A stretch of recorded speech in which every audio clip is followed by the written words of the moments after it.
வணக்கம். இன்னைக்கு நாம ரொம்ப ஃபேமஸான அதே சமயம் இன்ட்ரெஸ்டிங்கான ஒரு கோவில் பற்றி தான் பார்க்க போகிறோம். இந்த கோவிலில் எந்த காலத்திலையும் வற்றாத ஒரு நதி இருக்கு. இங்கே இருக்கிற உற்சவர் சிலை அபரங்கிற சொக்க தங்கத்தால் ஆனது. எல்லாத்துக்கும் மேலே உருவம் இல்லாமல் சிலையே இல்லாமல் பக்தர்களை காக்கிற 18ஆம் படி கருப்பன் இருக்காரு.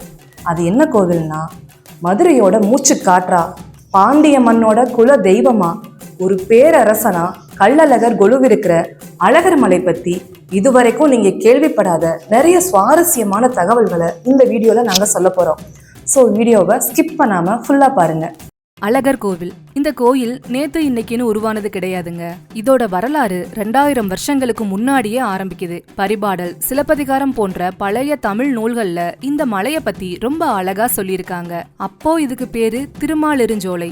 அந்த காலத்துல இந்த மலை ஒரு பெரிய அடர்ந்த காடா இருந்திருக்கு.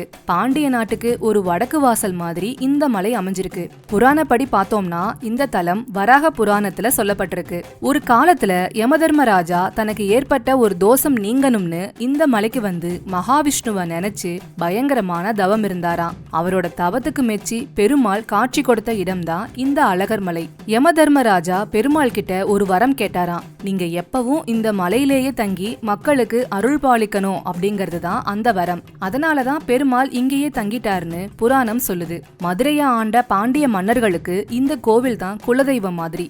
இன்னைக்கு நாம பாக்குற அந்த பிரம்மாண்டமான கோட்டை சுவர்களை கட்டுனது பாண்டிய மன்னர்கள் தான். எதிரிகள் யாரும் அவ்வளவு சீக்கிரம் உள்ள வர முடியாத அளவுக்கு ரொம்ப பாதுகாப்பா கட்டியிருக்காங்க. கோவில் சுவர்கள்ல இருக்கிற கல்வெட்டுகள் வழியா பார்த்தா ஜடாவர்மன், சுந்தரபாண்டியன் போன்ற மன்னர்கள் இந்த கோயிலுக்கு பொன்னும் பொருளும் வாரி வழங்கி இருக்காங்கன்னு தெரியுது. பாண்டியர்களுக்கு அப்புறம் வந்த விஜயநகர பேரரசும் அதுக்கப்புறம் மதுரையை ஆட்சி செஞ்ச நாயக்க மன்னர்களும் தான் இந்த கோயிலை இப்ப நாம பாக்குற அளவுக்கு பிரம்மாண்டமா மாத்திருக்காங்க. திருமலை நாயக்கர் காலத்துலதான் சித்திரை திருவிழா ரொம்ப பிரபலமா இருக்கு. அதுவரைக்கும் அழகர் கோவில் திருவிழா தனியாவும் மீனாட்சி அம்மன் கோவில் திருவிழா தனியாவும் நடந்துட்டு இருந்தது. மக்கள் எல்லாரையும் ஒன்னா சேர்க்கணுங்கிறதுக்காக 2 திருவிழாவையும் ஒன்னா சேர்த்து சித்திரை திருவிழாவா மாத்தின பெருமை இவரைத்தான் சேரும். கோயிலுக்குள்ள இருக்கிற ஆயிரங்கால் மண்டபமும் வசந்த மண்டபமும் நாயக்கர் காலத்து சிற்பக்கலைக்கு பெரிய சாட்சியா இருக்குது. இந்த கோயிலோட வரலாறுல கள்ளர் சமூக மக்களுக்கு ஒரு பெரிய பங்கு இருக்கு. மலைப்பகுதியில இருக்கிறதுனால இந்த கோயிலை இயற்கையாவே அங்க வாழ்ந்த மக்கள் தான் பாதுகாத்துட்டு வந்தாங்க. அந்நிய படையெடுப்பு நடந்த காலங்கள்ல பெருமாளோட தங்க விக்கிரகத்தையும் நகைகளையும் இந்த கள்ளர் இன மக்கள் ரகசியமா பாதுகாத்து மறுபடியும் கோவில்ல ஒப்படைச்சிருக்காங்க. இதனாலேயே இன்னைக்கும் திருவிழா நேரத்துல இவங்களுக்கு முதல் மரியாதை கொடுக்கிற வழக்கம் இருக்கு. ஆங்கிலேயர்கள் இந்தியாவுக்கு வந்தப்ப கூட இந்த கோயிலோட நகைகளை திருட முயற்சி பண்ணாங்கன்னு ஒரு கதை இருக்கு. ஆனா 18ஆம் படி கருப்பசாமி அவங்கள தடுத்து நிறுத்தினதா இங்க இருக்கிற மக்கள் இன்னைக்கும் நம்பிக்கையோட சொல்றாங்க. இன்னைக்கு உலகத்துல இருக்கிற எல்லா விஷ்ணு பக்தர்களுக்கும் இது ஒரு முக்கியமான தலமா இருக்கு. வருஷத்துக்கு லட்சக்கணக்கான மக்கள் இங்க வர்றாங்க. ஆனா இத்தனை வருஷ வரலாற்றுலயும் மாறாத ஒரு விஷயம் அந்த மலையோட அமைதியும் அந்த அழகரோட தேஜஸும் தான். இந்த கோயிலோட மூலவருக்கு சுந்தரராஜ பெருமாள்னு பேரு. வடமொழியில சுந்தரம்னா அழகு. அதனால தான் இவரை தமிழ்ல அழகர்னு அன்போட அழைக்கிறோம். ஆனா இவர் வெறும் அழகர் மட்டும் இல்ல. இவரை பரமசுவாமி, மாலிருஞ்சோலை நம்பின்னு பல பெயர்கள்ல ஆழ்வார்கள் கொண்டாடி இருக்காங்க. கோவில் கருவறையில ரொம்ப கம்பீரமா நின்ற கோலத்துல காட்சி தராரு பெருமாள். இங்க ஸ்ரீதேவி பூதேவின்னு 2 தாயார்களோட சேர்ந்து காட்சி தராரு. பெருமாளோட 4 கைகள்ல மேல் 2 கைகள்ல சங்கு சக்கரமும் கீழ் 2 கைகள்ல ஒரு கை அபயமுத்திரையோடும் இன்னொரு கை வரத முத்திரையோடும் இருக்கு. பொதுவா கோயில் சிலைகள் கருங்கல்லால ஆனதுன்னு நாம நினைப்போம். ஆனா இங்க இருக்கிற மூலவர் சிலை ஒரு விதமான அபூர்வமான மூலிகை கலவைகளாலையும் பழங்காலத்து சிலா ரூபத்தாலையும் ஆனதுன்னு சொல்லப்படுது. இதனாலதான் இவருக்கு தினமும் பச்சை கற்பூரமும் தைலமும் விசேஷ பொருட்களா சாத்தப்படுது. சரி, இவரை ஏன் கள்ளழகர்னு சொல்றாங்க? கள்ளன் அப்படின்னா திருடன்னு அர்த்தம். ஏன் பெருமாளுக்கு இப்படி ஒரு பேர் இருக்குன்னு தெரியுமா? பக்தர்களோட பாவங்களை திருடிக்கிட்டு அவங்க மனசுல அன்பை விதைக்கிறதுனாலதான் இவரை கள்ளன் சொல்றாங்க. மதுரையை சுத்தி இருக்கிற கள்ளர் இன மக்கள் அணியறது மாதிரியே கொண்டை, காதுல கடுக்கன், கையில வளரி, காலில தண்டைன்னு கள்ளர் வேடம் போட்டு போட்டுக்கிட்டு சித்திரை திருவிழாவுக்கு வர்றதுனால இவருக்கு கல்லழகர்னு பேரு நிலைச்சு போச்சு. இந்த சிலையோட அழக பார்த்துட்டு தான் திருமலை நாயக்கர் இத கண் இமைக்காம ரசிச்சாருன்னு சொல்லுவாங்க. இந்த சிலையில இருக்கிற நுணுக்கமான வேலைப்பாடுகளை இன்னைக்கு இருக்கிற நவீன மிஷின்களால கூட செய்ய முடியாது. மூலவருக்கு தினமும் திருமஞ்சனம் நடக்கும். ஆனா இங்க ஒரு முக்கியமான நிபந்தனை என்னன்னா, அந்த திருமஞ்சனத்துக்கு மலை மேல இருக்கிற நூபுரகங்கை தண்ணியை மட்டும் தான் பயன்படுத்தணும். வேற எந்த ஆற்று தண்ணியவோ கிணற்று தண்ணியவோ அவர் மேல படவிடக்கூடாது. அப்படி அந்த புனித தண்ணியால அவருக்கு அபிஷேகம் பண்றப்போ அந்த தண்ணி ஒரு தனித்துவமான மனத்தோட இருக்கும். நீங்க மூலவரை உத்து பாத்தீங்கன்னா தெரியும், அவரோட 2 காதுகளும் ரொம்ப பெருசா, அதுல பெரிய கடுக்கன்கள் இருக்கும். இது கல்லர் இன மக்களோட அடையாளமா பார்க்கப்படுது. இது அவரோட அழக இன்னும் அதிகப்படுத்தி காட்டுது. அழகரை பார்த்தாலே ஆதிமூலத்தை பார்த்த மாதிரின்னு ஒரு பழமொழி இருக்கு. இவரோட முகத்துல இருக்கிற அந்த சிரிப்பு நம்ம வாழ்க்கையில இருக்கிற எல்லா துயரங்களையும் மறக்க வச்சிரும். அந்த பெரிய கண்கள் நம்மள பார்த்து ஆசி வழங்குற மாதிரியே இருக்கும். இங்க இருக்கிற தாயாரோட திருநாமம் ஸ்ரீ கல்யாண சுந்தரவள்ளி. பெருமாளுக்கு சுந்தரராஜன்னு பேர் இருக்கிறதுனால தாயாருக்கு சுந்தரவள்ளி அப்படின்னு பேர் அமைஞ்சிருக்கு. கல்யாண அப்படிங்கிற வார்த்தை இங்க வர்றதுக்கு ஒரு முக்கியமான காரணம் இருக்கு. திருமண தடை இருக்கிறவங்க இங்க வந்து தாயார வேண்டிக்கிட்டா சீக்கிரமே திருமணம் நடக்கும்ங்கிறது பக்தர்களோட ஆழமான நம்பிக்கை. அழகர் கோயில்ல இருக்கிற ரொம்ப ஆச்சரியமான விஷயம் என்னன்னா, தாயார் எப்பவுமே சன்னதியை விட்டு வெளியே வர மாட்டாங்க. பொதுவா மத்த கோயில்கள்ல உற்சவ காலங்கள்ல பெருமாளும் தாயாரும் சேர்ந்துதான் வீதி உலா வருவாங்க. ஆனா அழகர் கோவில்ல பெருமாள் மதுரை வைகை ஆத்துக்கு போறதுல இருந்து மத்த எல்லா திருவிழாக்கள்லயும் அவர் தனியா தான் போவாரு. தாயார் அந்த பெரிய கோட்டைக்குள்ளேயே தன்னோட சன்னதியில தான் இருப்பாங்க. இதுக்கு படிக்காசு வைத்த தாயார் அப்படிங்கிற ஒரு சிறப்பும் இருக்கு. அதாவது குடும்பத்தையும் கோட்டையையும் பத்திரமா பாத்துக்கிற பொறுப்பு தாயார்கிட்ட இருக்குங்கிறது இங்க ஒரு ஐதீகம். தாயார் சன்னதிக்குள்ள போனா ஒரு அமைதியான, அதே சமயம் ஒரு கம்பீரமான உணர்வு கிடைக்கும். தாயார் அமர்ந்த நிலையில இங்க காட்சி தராங்க. அவரோட 2 கைகள்ல தாமரை மலர்களை ஏந்தி மத்த 2 கைகள்ல அபய மற்றும் வரத முத்திரையோட அருள்பாலிக்கிறாங்க. தாயாரோட முகத்துல ஒரு தாய்க்கே உரிய கனிவும் அதே சமயம் ஒரு மகாராணிக்கே உரிய தேஜஸும் இருக்கும். குழந்தை வரம் வேண்டி வர்ற பெண்களும் நல்ல வாழ்க்கை துணை அமையணும்னு நினைக்கிறவங்களும் தாயாருக்கு மஞ்சள் காப்பு சாத்தி வழிபாடு பண்ணுவாங்க. மத்த நாட்களை விட வெள்ளிக்கிழமைகள்ல தாயார் சன்னதியில கூட்டம் அலைமோதும். அன்னைக்கு தாயாருக்கு விசேஷமான அலங்காரங்கள் நடக்கும். பெருமாள் வெளியே போறது மாதிரி தாயார் வெளியே போக மாட்டார்னு சொன்னேன் இல்லையா? ஆனா நவராத்திரி நேரத்துல மட்டும் தாயார் சன்னதிக்குள்ளேயே இருக்கிற கொலு மண்டபத்துக்கு வந்து பக்தர்களுக்கு காட்சி தருவாங்க. அந்த 9 நாட்களும் தாயார விதவிதமான அலங்காரங்கள்ல பார்க்கறதே ஒரு பெரும் பாக்கியமா இருக்கும். இங்க பெருமாளை தரிசனம் பண்ணிட்டு தாயார வணங்கினாதான் அந்த யாத்திரை முழுமையடையும்னு சொல்றாங்க. அழகர் மலைக்கு இன்னொரு பெருமை ஆண்டாள். ஆண்டாள் நாச்சியார் தன்னோட நாச்சியார் திருமொழியில அழகர் மலை பெருமாள் மேல இருக்கிற காதலால அவருக்கு 100 தடா அக்கார வடிசலையும் 100 தடா வெண்ணையையும் சமர்ப்பிக்கிறதா வேண்டிக்கிட்டாங்க. ஆனா அவங்களால அதை செய்ய முடியாம போனப்போ பிற்காலத்துல வந்த ராமானுஜர் தான் அந்த வேண்டுதலை நிறைவேற்றினாரு. மூலவர் ஒரு பக்கம் இருக்க, இங்க இருக்கிற உற்சவர் சிலை ரொம்ப புகழ் பெற்றதா இருக்கு. மத்த கோயில்ல இருக்கிற உற்சவர் சிலைகளை விட இது ரொம்ப விசேஷம். ஏன்னா இந்த சிலை அபரம் அப்படிங்கிற ஒரு அபூர்வமான சுத்தமான தங்கத்தால ஆனது. இந்த காரணத்தினாலதான் இந்த சிலைக்கு ஒரு இயற்கையான ஜொலிப்பு எப்பவுமே இருக்கும். பொதுவா விக்கிரகங்களுக்கு அபிஷேகம் பண்றப்போ தேய்மானம் வரும். ஆனா இந்த தங்க விக்கிரகம் பல ஆயிரம் வருஷங்களா அப்படியே இருக்கு. இந்த சிலையில இருக்கிற நகத்துல இருந்து கை ரேகைகள் வரைக்கும் எல்லாமே அவ்வளவு நுணுக்கமா செதுக்கப்பட்டிருக்கும். உற்சவர் வெளியில வர்றப்போ அவரோட அலங்காரத்தை பாக்குறதே ஒரு தனி அழகா இருக்கும். அடுக்கடுக்கான தங்க மாலைகள், வைர கற்கள் பதிச்ச பதக்கங்கள்னு அவர் ஒரு மகாராஜா மாதிரி ஜொலிப்பாரு. அவருக்கு தலைமுடிய ஒரு பக்கமா சாச்சு கொண்டை கட்டி இருப்பாங்க. கையில ஒரு தங்க வளரி வச்சிருப்பாரு. அதாவது பூமராங் மாதிரி இருக்கும் இதோட அமைப்பு. இதனால தான் இவரை கல்லழகர்னு மக்கள் கொண்டாடுறாங்க. சித்திரை திருவிழா நேரத்துல இந்த உற்சவர் சிலை தான் தங்க குதிரை வாகனத்துல ஏறி மதுரைக்கு வரும். அழகர் ஆத்துல இறங்குறப்போ எந்த நிற பட்டுடுத்தி வர்றாருங்கிறதுல ஒரு பெரிய ரகசியமே இருக்கு. ஒரு பெட்டியில விதவிதமான கலர்ல பட்டு துணிகள் இருக்கும். கோவில் பூசாரி கண்ணை மூடிக்கிட்டே ஒரு துணியை எடுப்பாரு. அது பச்சை நிறமா இருந்தா அந்த வருஷம் மழை பெஞ்சு விவசாயம் செழிக்கும்ங்கிறது நம்பிக்கை.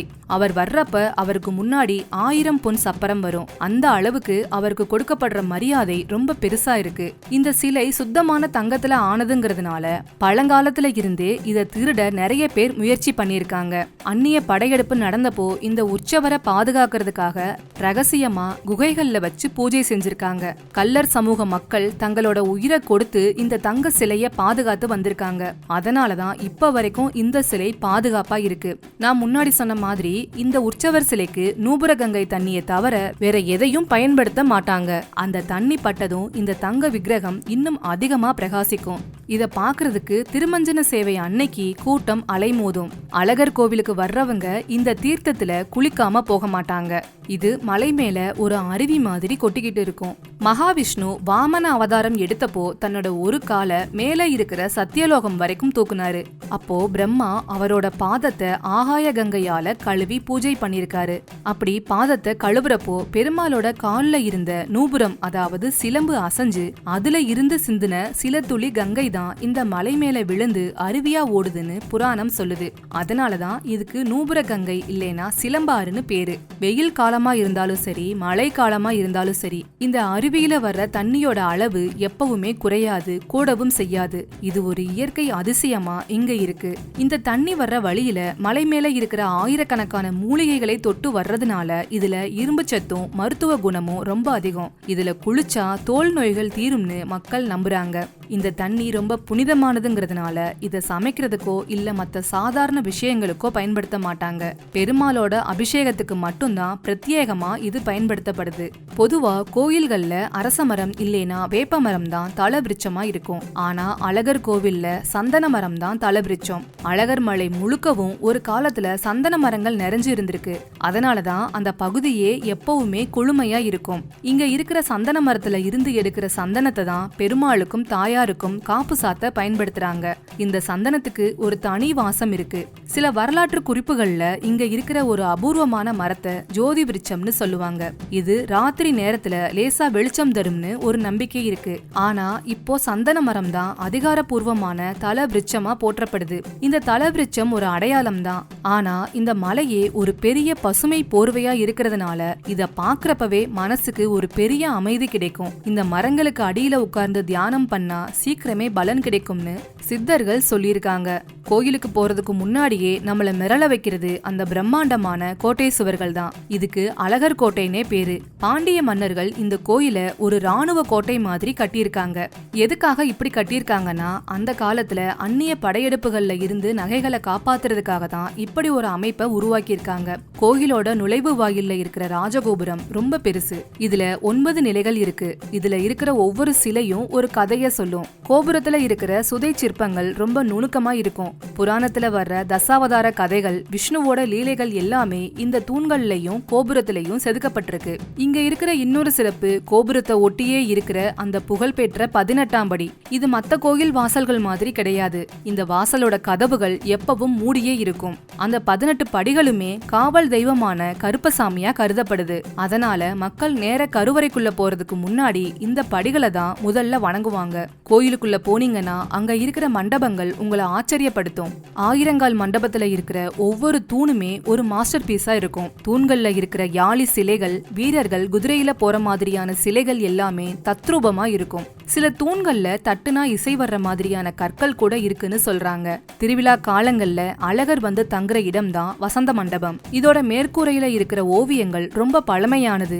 இயற்கை மூலிகை வண்ணங்களை கொண்டு வரையப்பட்ட இந்த ஓவியங்கள் இன்னைக்கும் அழியாம இருக்கு.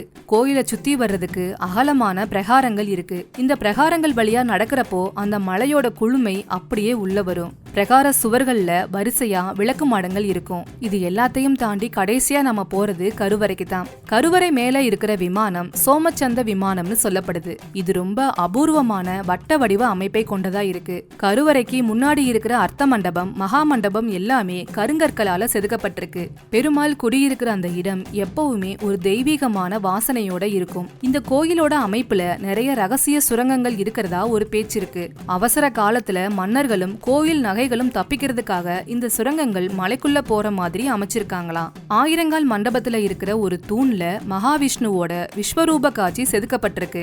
இதுல ஒரு ஸ்பெஷல் என்னன்னா, இந்த ஒரு சிலையிலேயே பெருமாளோட 10 அவதாரங்களை நாம பார்க்க முடியும். அவரோட உடம்புல இருக்கிற ஒவ்வொரு சின்ன சின்ன உருவத்தையும் பார்த்தா அந்த காலத்துல இருந்த சிற்பிகளோட திறமை நம்மள வியக்க வைக்கும். இத பாக்குறப்போ நம்மள அறியாமலேயே ஒரு பிரமிப்பு வரும். இந்த கோயில்ல இருக்கிற ரதி மற்றும் மன்மதன் சிலைகள் உலக புகழ் பெற்றது. காதலோட தெய்வங்களான ரதியும் மன்மதனும் ஒருத்தர் பாத்துக்கிற மாதிரி இந்த சிலைகளை அமைச்சிருப்பாங்க. ரதியோட சிலையில இருக்கிற அவங்களோட நகங்கள், தலைமுடி அலங்காரம், அவங்களோட ஆபரணங்கள் எல்லாமே ரொம்ப மென்மையா செதுக்கப்பட்டிருக்கும். குறிப்பா அந்த பாறையிலேயே ஒரு சின்ன ஓட்ட போட்டு அது வழியா ஒரு நூலை உள்ள விட்டு வெளியே எடுக்கிற அளவுக்கு துல்லியமான வேலைப்பாடுகள் அங்க இருக்கு. இது கல்லா இல்ல சதையானு சந்தேகம் வர்ற அளவுக்கு தத்ரூபமா இருக்கு இந்த சிலைகள். கோயில் பிரகார தூண்கள்ல ராமாயணத்தோட முக்கியமான காட்சிகள் வரிசையா இருக்கும். அனுமன் சீதைய தேடி போறது, ராவணனோட போர் புரியறதுன்னு ஒவ்வொரு கட்டத்தையும் சிலையா வச்சிருக்காங்க. இங்க கோயில் மண்டபங்களை தாங்கி நிக்கிற யாழி சிலைகள் ரொம்ப மிரட்டலா இருக்கும். சிங்கம் மாதிரியான முகம், யானை மாதிரியான தும்பிக்கை, குதிரை மாதிரியான உடம்புன்னு ஒரு விசித்திரமான மிருகம் தான் யாழி. இந்த யாழி சிலைகளோட வாய்க்குள்ள ஒரு கல்லு உருண்டை இருக்கும். நீங்க கைய உள்ள விட்டு அந்த உருண்டைய உருட்டலாம், ஆனா அதை வெளியே எடுக்க முடியாது. ஒரே கல்லுல எப்படி அந்த உருண்டைய உள்ள செதுக்குனாங்கிறது இன்னைக்கும் ஒரு பெரிய ரகசியமா இருக்கு. நாயக்கர் காலத்து சிற்பக்கலைக்கு சான்றா இங்க இருக்கிற வீரபத்ரர் சிலைகள் இருக்கு. பாண்டவர்கள்ல ஒருத்தரான அர்ஜுனன் தவம் பண்ற காட்சியும் அவரோட வில்வித்தை வீரத்தையும் சிலைகள்ல பார்க்கலாம். அவங்க உடம்புல இருக்கிற நரம்புகள், தசைகள் கூட அந்த பாறையில தெளிவா தெரியும். சில தூண்கள்ல குரங்குகள் ஒன்னோட ஒன்னு விளையாடுற மாதிரியும் யானையும் சிங்கமும் சண்டை போடுற மாதிரியும் சின்ன சின்ன சிலைகள் இருக்கும். இது அந்த காலத்து சிற்பிகள் தங்களோட கற்பனை திறனை எவ்வளவு அழகா பயன்படுத்தியிருக்காங்கிறத காட்டுது. மத்த கோயில்கள்ல காவல் தெய்வத்துக்கு ஒரு உருவம் இல்ல சிலை இருக்கும். ஆனா அழகர் கோயில்ல அந்த பிரம்மாண்டமான 18 படிகளும் மூடியிருக்கிற அந்த கதவுகளும் தான் கருப்பசாமியா வணங்கப்படுது. இந்த கதவுகளுக்கு பின்னாடி கருப்பசாமி நிஜமாவே ஒரு போர் வீரன் மாதிரி நின்னு கோயிலை பாதுகாக்கிறதா ஒரு ஐதீகம் இங்க இருக்கு. சரி, ஏன் இங்க 18 படிகள் அப்படின்னு பார்த்தோம்னா, இந்த 18 படிகளுக்கும் ஒரு தத்துவம் இருக்கு. இதுக்கு பின்னாடி சபரிமலை ஐயப்பன் கோயில்ல இருக்கிற மாதிரி ஒரு தொடர்பு இருக்கிறதா சொல்றாங்க. இன்னொரு கதை என்னன்னா, முன்னாடி வாழ்ந்த 18 சித்தர்களோ இல்ல 18 வகையான காவல் தெய்வங்களோ ஒன்னா சேர்ந்து இங்க கருப்பசாமியா வாசம் செய்யறதா ஒரு நம்பிக்கையும் இருக்கு. இந்த கோயில்ல இருக்கிற அந்த பெரிய மரக்கதவுகள் எப்பவுமே பூட்டியே இருக்கும். முன்னொரு காலத்துல திருடர்கள் கூட்டமா வந்து கோயிலோட நகைகளை திருட முயற்சி பண்ணப்போ இந்த கதவுகள் தானா மூடிக்கிட்டதாகவும் அதுக்கப்புறம் யாராலையும் அதை திறக்க முடியலேன்னு சொல்லுவாங்க. இன்னைக்கும் இந்த கதவு மேல சத்தியம் பண்ணா அதுக்கு அவ்வளவு பவர் இருக்கு. இங்க நின்னு பொய் சொன்னா கருப்பசாமி உடனே தண்டிப்பார்னு மக்கள் பயப்படுவாங்க. அதனாலேயே கோர்ட்ல தீராத சில பஞ்சாயத்துக்களை இங்க கூட்டிட்டு வந்து முடிப்பாங்க. வருஷத்துல ஒரு முறை கருப்பசாமிக்கு, அதாவது அந்த கதவுகளுக்கு சந்தன காப்பு அலங்காரம் நடக்கும். அன்னைக்கு அந்த இடமே ஒரு தெய்வீக மனத்துல ஜொலிக்கும். கருப்பசாமிக்கு முன்னாடி ஒரு பிரம்மாண்டமான இரும்பு அரிவாள் இருக்கும். அதுல எலுமிச்சை பழங்களை குத்தி வச்சிருப்பாங்க. அழகர் திருவிழாவுக்கு மதுரைக்கு கிளம்புறப்போ இந்த கருப்பசாமி கிட்ட அனுமதி வாங்கிட்டு தான் போவாரு. அழகரோட நகைப்பெட்டிகள் மதுரைக்கு வர்றப்போ அதுக்கு காவல் வர்றது இந்த கருப்பசாமியோட ஆசிதான். அழகர் திரும்பி மலைக்கு வர்ற வரைக்கும் கருப்பசாமி தான் இந்த கோட்டைய கண்ணும் கருத்துமா பாத்துக்கிறாரு. இங்க கருப்பசாமிக்கு பக்தர்கள் சுருட்டு, வேட்டி, அப்புறம் ஆடு, கோழி பலி கொடுக்கறது அப்படின்னு தங்களோட வேண்டுதலை நிறைவேற்றுவாங்க. இன்னும் சில பக்தர்கள் அரிவாள் அடிச்சு வச்சு தங்களோட நேர்த்தி கடனை செலுத்துவாங்க. கிராமப்புற மக்களோட வாழ்க்கையில கருப்பசாமி ஒரு தெய்வமா மட்டும் இல்லாம அவங்க குடும்பத்துல ஒரு பெரிய மனிதனா, பாதுகாவலனா இருக்காரு. இங்க சித்திரை திருவிழா மொத்தம் 10 நாட்களுக்கு மேல நடந்தாலும் அழகர் மலையில இருந்து இறங்கி வைகை ஆத்துக்கு வந்துட்டு திரும்பி போற அந்த நாட்கள் தான் ரொம்ப முக்கியம். திருவிழாவோட ஆரம்பமே அழகர் கொண்டை கட்டி கள்ளர் வேடம் போட்டுக்கிட்டு கிளம்புறதுதான். சித்திரை மாசம் பௌர்ணமிக்கு 2 நாளைக்கு முன்னாடி அழகர் தன்னோட தங்க குதிரை வாகனத்துல ஏறி மதுரைக்கு கிளம்புவாரு. அவர் ஒரு ராஜாவா இல்லாம ஒரு சாதாரண கள்ளன் வேடம் போட்டு கையில வளரி தடியை ஏந்தி வர்றது பக்தர்களை பரவசப்படுத்தும். அழகர் வராரே, எங்க அழகர் வராரேங்கிற முழக்கம் அந்த மலையையே அதிர வைக்கும். அழகர் மலையில இருந்து மதுரைக்கு வர்ற வழியில இருக்கிற ஒவ்வொரு கிராமத்து மக்களும் அவருக்கு பூரண கும்பம் கொடுத்து வரவேற்பாங்க. இதுக்கு பேருதான் எதிர் சேவை. மதுரையோட எல்லை பகுதியான புதூர் மாதிரியான இடங்கள்ல மக்கள் திரண்டு நின்னு அவரை வரவேற்பாங்க. வழியில இருக்கிற நூற்றுக்கணக்கான மண்டபங்கள்ல அழகர் தங்கி ஓய்வெடுப்பாரு. ஒவ்வொரு மண்டபத்திலேயும் அவருக்கு விசேஷ பூஜைகள் நடக்கும். மதுரைக்குள்ள நுழைஞ்சதுமே அழகர் தல்லாகுளம் பகுதிக்கு தான் வருவாரு.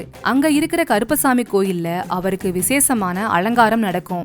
இங்கதான் அழகர் என்ன நிறத்துல பட்டு உடுத்துவாருன்னு முடிவு செய்வாங்க. பச்சை பட்டு உடுத்தினா நாடு செழிப்பா இருக்கும், மஞ்சள் நிற பட்டு உடுத்தினா மங்களகரமான நிகழ்ச்சிகள் நாட்டுல நடக்கும். இப்படி ஒவ்வொரு நிற பட்டுக்குமே ஒரு பலன் இருக்குன்னு மக்கள் நம்புறாங்க.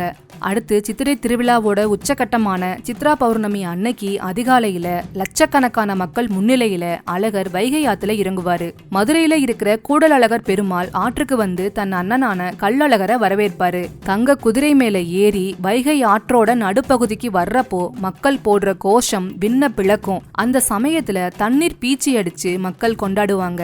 ஆத்துல இறங்கினதுக்கு அப்புறம் அழகர் தேனூர் மண்டபம் நோக்கி போவாரு. தவளையா இருக்கிற முனிவருக்கு சாப விமோச்சனம் கொடுக்கறதுக்காக தான் இந்த பயணமே. அங்க கருட வாகனத்துல வந்து அந்த முனிவருக்கு அருள் பாலிப்பாரு. அன்னைக்கு ராத்திரி ராமராயர் மண்டபத்துல அழகர் தசாவதாரம் எடுப்பாரு. அதாவது 10 அவதாரங்களையும் ஒன்னாவே தரிசனம் பண்ணலாம். இது ரொம்ப அபூர்வமான காட்சி. எல்லா சடங்குகளும் முடிஞ்சதும் அழகர் மெதுவா மறுபடியும் மலைக்கு கிளம்புவாரு. திரும்பி போறப்போ அவர் ரொம்ப களைப்பா இருப்பாருங்கிறதுனால மென்மையான பூக்களால அலங்கரிக்கப்பட்ட பல்லக்குல அவரை தூக்கிட்டு போவாங்க. மதுரையை விட்டு கிளம்புறப்போ மக்கள் எல்லாரும் ஒரு விதமான சோகத்தோட அவரை வழி அனுப்பி வைப்பாங்க. அழகர் ஆத்துல இறங்குறப்போ அங்க இருக்கிற மக்கள் ஆட்டுத்தோல் பையில தண்ணிய தேக்கி வச்சு ஒரு குழாய் மூலமா அழகர் மேல பீச்சி அடிப்பாங்க. இத பாக்குறதுக்கு ஒரு விளையாட்டு மாதிரி தெரிஞ்சாலும் இதுக்கு பின்னாடி ஒரு முக்கியமான காரணம் இருக்கு. அழகர் மலையில இருந்து மதுரை வர்றதுக்கு ரொம்ப தூரம் நடந்து வருவாரு. வெயில்ல வர்றதுனால அவரோட திருமேனி ரொம்ப சூடாகிடக்கூடாது, அவருக்கு களைப்பு தெரியக்கூடாதுங்கிறதுக்காக பக்தர்கள் அவரோட உடல் சூட்டை தணிக்கிறதுக்காக தான் இப்படி தண்ணியை பீச்சி அடிக்கிறாங்க. இதுக்காக பயன்படுத்தப்படுற அந்த தோல் பை ரொம்ப விசேஷமானது. அந்த பையில இருக்கிற தண்ணியில வெட்டிவேர், பன்னீர், வாசனை திரவியங்கள் எல்லாம் கலந்து வச்சிருப்பாங்க. அழகர் மேல அந்த தண்ணி படுறப்போ அங்க இருக்கிற பக்தர்களோட மனசும் குளிர்ந்து போகும். சில பக்தர்கள் தண்ணீர் பீச்சும் போது கூடவே சர்க்கரையையும் தண்ணியில கலந்து தெளிப்பாங்க. இது இனிமையான வரவேற்பை குறிக்குது. அதே மாதிரி அழகர் தண்ணிக்கு நடுவுல வர்றப்போ தீபாராதனை காட்டுறது பாக்குறதுக்கே மீசில் இருக்கும். இப்படி தண்ணிய பீச்சி அடிக்கிறவங்க அழகர் மாதிரியோ இல்ல கருப்பசாமி மாதிரியோ வேஷம் போடுவாங்க. இந்த சடங்க பண்றவங்க சும்மா சாதாரணமா வந்து பண்ண மாட்டாங்க. அவங்க 1 மாசம் விரதம் இருந்து கருப்பசாமி வேஷம் போட்டோ இல்ல கள்ளழகர் வேஷம் போட்டோ தான் இந்த தண்ணிய பீச்சுவாங்க. இது அவங்க நேர்த்தி கடனா பார்க்கப்படுது. கோயிலோட பிரகாரத்துல இருக்கிற ரொம்ப சக்தி வாய்ந்த சன்னதி தான் சுதர்சன ஆழ்வாரோட சக்கரத்தாழ்வார் சன்னதி. ஒரு பக்கம் சக்கரத்தாழ்வாரும் அவருக்கு பின்னாடி யோக நரசிம்மரும் இருக்கிற மாதிரி இந்த சிலை அமைஞ்சிருக்கும். மத்த கோயில்கள்ல இருக்கிறத விட இங்க இருக்கிற சக்கரத்தாழ்வார் ரொம்ப தீர்க்கமா இருப்பாரு. மனக்குழப்பம் இருக்கிறவங்க, பயப்படுறவங்க, திருஷ்டி கழிக்கிறவங்க இங்க வந்து ஒரு சுத்துனா எல்லா பிரச்சனையும் தீரும்னு நம்புறாங்க. மலையோட சரிவுல இருக்கிற ஒரு குகை மாதிரியான அமைப்புல நரசிம்மர் தவம் பண்ற கோலத்துல இருக்காரு. இரண்யனை வதம் செஞ்சதுக்கு அப்புறம் அவரோட கோபம் தனியாம இருந்தப்போ இந்த மலைக்கு வந்து தவம் பண்ணி தான் சாந்தமானதா ஒரு கதை இருக்கு. இவரை ஜுவாலா நரசிம்மர்னு சொல்லுவாங்க. இவரோட உக்கிரத்தை தணிக்கிறதுக்காக இவருக்கு தினமும் நெய்யாலையும் குளிர்ச்சியான பொருட்களாலையும் அபிஷேகம் நடக்கும். இங்க ஆண்டாளுக்குன்னு தனி சன்னதி இருக்கு. ஸ்ரீவில்லிபுத்தூருக்கு அடுத்து ஆண்டாளுக்கு ரொம்ப பிடிச்ச இடம் இந்த அழகர் மலைதான். மாலிருஞ்சோலை நம்பிக்கை 100 தட அக்கார வடிசல் படைப்பேன்னு ஆண்டாள் நாச்சியார் பாசுரம் பாடி வேண்டுதல் வச்ச இடம் இது. இங்க இருக்கிற ஆண்டாள் சிலை பாக்குறதுக்கு அவ்வளவு லட்சணமா இருக்கும். கோயிலோட ஒரு மூலையில வாலி சுக்ரீவன் சிலைகள் இருக்கிறத பார்க்கலாம். ராமாயண காலத்துல வாலிக்கும் சுக்ரீவனுக்கும் நடந்த சண்டைய தீர்த்து வைக்கிறதுக்காக பெருமாள் இங்க ஒரு பங்கு வகிச்சதா சில கர்ண பரம்பரை கதைகள் சொல்லப்படுது. இத குறிக்கிற விதமா அந்த சிலைகள் அங்க இருக்கு. பெருமாளோட வாகனமான கருடாழ்வார் மூலவருக்கு நேர் எதிர நின்னுட்டு இருப்பாரு. இங்க இருக்கிற கருடாழ்வார் சிலை ரொம்ப பெருசு. திருவிழா காலங்கள்ல அழகர் இவரோட முதுகுல ஏறிதான் சில இடங்களுக்கு போவாரு. இவரோட சிறப்பே அழகர் ஆத்துல இறங்கிறதுக்கு முன்னாடி இவர்கிட்ட தான் விடைபெற்று போறதா ஒரு வழக்கமும் இருக்கு. மலையடிவாரத்துல தவளையா சாபம் வாங்கின மண்டூக மகரிஷிக்கும் ஒரு சின்ன சன்னதி இருக்கு.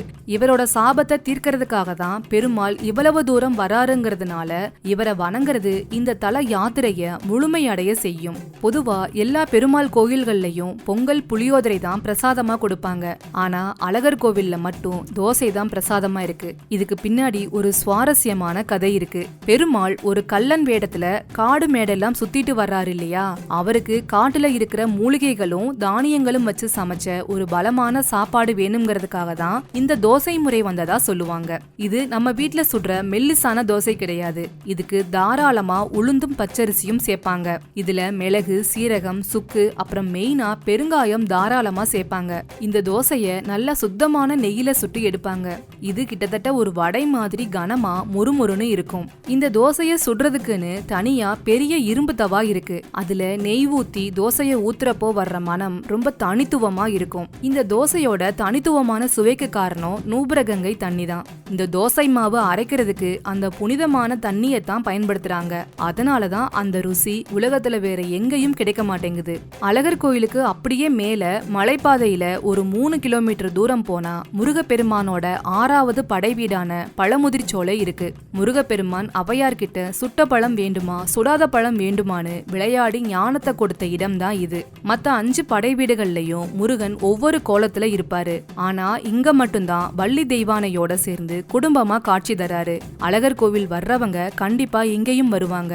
அப்படியே பழமுதிர்ச்சோலையில இருந்து மேல போனா நூபுரகங்கை அருவி கொற்ற இடத்துல ராக்காயி அம்மன் சன்னதி இருக்கு. இவங்க இந்த மலையோட பெண் காவல் தெய்வமா கருதப்படுறாங்க. நூபுரகங்கையில குளிச்சுட்டு வர்றவங்க முதல்ல இந்த அம்மனை வணங்கிட்டு தான் கீழே இருக்கிற மத்த சன்னதிகளுக்கு போவாங்க.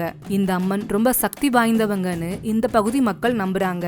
அழகர் கோவில்ல இருக்கிற ஒவ்வொரு வேண்டுதலும் ரொம்ப உணர்வு பூர்வமா இருக்கும். மக்கள் தங்களோட கஷ்டங்களை அழகர்கிட்டையும் நியாயத்தை கருப்பசாமி கிட்டையும் ஒப்படைக்கிற விதம் ரொம்பவே சுவாரஸ்யமா இருக்கும். இங்க இருக்கிற கல்யாண சுந்தரவள்ளி தாயாருக்கு மஞ்சள் காப்பு சாத்தி வேண்டிக்கிறது ரொம்ப பிரபலம். திருமணத்துல தடை இருக்கிற பெண்கள் தாயாருக்கு மஞ்சள் அரைச்சு பூசி மடிப்பிச்சை ஏந்தி வேண்டிக்கிட்டா அடுத்த சித்திரை திருவிழாவுக்குள்ள அவங்களுக்கு திருமணம் கூடி வருங்கிறது ஒரு பெரிய நம்பிக்கையா இருக்கு. நிறைய பேரு இந்த தாயார் சன்னதியில வச்சுதான் தங்களோட திருமண பேச்சுவார்த்தைய தொடங்குறாங்க. குழந்தை வரம் வேண்டி வர்றவங்க மலையில இருக்கிற மரங்கள்லயோ இல்ல கோவில் பிரகாரத்திலேயோ சின்ன தொட்டில்களை கட்டி தங்களோட பிரார்த்தனைய வைப்பாங்க. குழந்தை பிறந்ததும் குழந்தைய அழைச்சிட்டு வந்து தங்களோட எடைக்கு எடை சர்க்கரை, நாணயம் இல்லைனா தானியங்களை அழகருக்கு துலாபாரமா கொடுப்பாங்க. 18ஆம் படி கருப்பசாமி கிட்ட வைக்கிற வேண்டுதல் கொஞ்சம் வித்தியாசமா இருக்கும். கோர்ட்ல தீராத வழக்குகள், நியாயமான சொத்து தகராறு இருக்கிறவங்க கருப்பசாமி கோயில் வாசல்ல நின்னு படி அளப்பாங்க. அதாவது கருப்பா நீதான் எனக்கு நியாயம் வாங்கி தரணும்னு வேண்டிக்கிட்டே அங்க இருக்கிற பூசாரி கிட்ட சொல்லி சத்தியம் பண்ணுவாங்க. நினைச்ச காரியம் நடந்ததும் கருப்பசாமிக்கு ஒரு பெரிய இரும்பு அரிவாள் செஞ்சு அதுல எலுமிச்சை பழம் குத்தி நேர்த்தி கடனா செலுத்துவாங்க. உடல் நல குறைபாடு இருக்கிறவங்க நூபுரகங்கையில குளிச்சுட்டு அந்த தண்ணியை கொண்டு வந்து வீட்டுல தெளிப்பாங்க. நோய் குணமானதும் பெருமாளுக்கு திருமஞ்சனம் செய்ய தேவையான பொருட்களை வாங்கி தருவாங்க. தென் மாவட்டங்கள்ல இருக்கிற பல குடும்பங்களுக்கு கள்ளழகர் தான் குலதெய்வம். குழந்தை பிறந்ததும் முதல் மொட்டை போடுறதும் காது குத்துறதும் அழகர் கோயில்ல தான் நடக்கும். விவசாயம் செழிக்கணும்னு நினைக்கிறவங்க அறுவடை முடிஞ்சதும் முதல் பங்க அழகர் கோயிலுக்கு கொண்டு வந்து கொடுப்பாங்க. கோயில் உள் பிரகாரத்திலேயே இந்த தானியங்களை கொட்டி வைக்கிறதுக்கு களஞ்சியம் இருக்கு. இந்த அழகர் கோவில் மதுரையில இருந்து 21 கிலோமீட்டர் தூரத்துல இருக்கிற அழகர் மலை அடிவாரத்துல அமைஞ்சிருக்கு. கோயில் திறந்திருக்கிற நேரம் காலையில 6 மணில இருந்து மதியம் 1 மணி வரைக்கும், மறுபடியும் சாயங்காலம் 3:30 மணில இருந்து இரவு 7:30 மணி வரைக்கும் திறந்திருக்கும். இதோட இந்த வீடியோ முடியுது. மதுரை மண்ணோட பெருமை, தமிழர்களோட அடையாளம், இயற்கையோட பொக்கிசம், இதுதான் நம்ம அழகர் மலை. இந்த வீடியோ மூலமா அந்த மலைக்கே போயிட்டு வந்த ஒரு ஃபீல் உங்களுக்கு கிடைச்சிருக்கும்னு நம்புறேன். இந்த தகவல்கள் எல்லாம் உங்களுக்கு பிடிச்சிருந்தா உங்க ஃப்ரெண்ட்ஸ் எல்லாருக்கும் ஷேர் பண்ணுங்க. அந்த அழகரோட அருள் உங்க எல்லாருக்கும் கிடைக்கணும்னு வேண்டிக்கிறேன். இந்த வீடியோக்கு ஒரு லைக் பண்ணிட்டு நம்ம சேனலையும் மறக்காம சப்ஸ்கிரைப் பண்ணிக்கோங்க. நன்றி.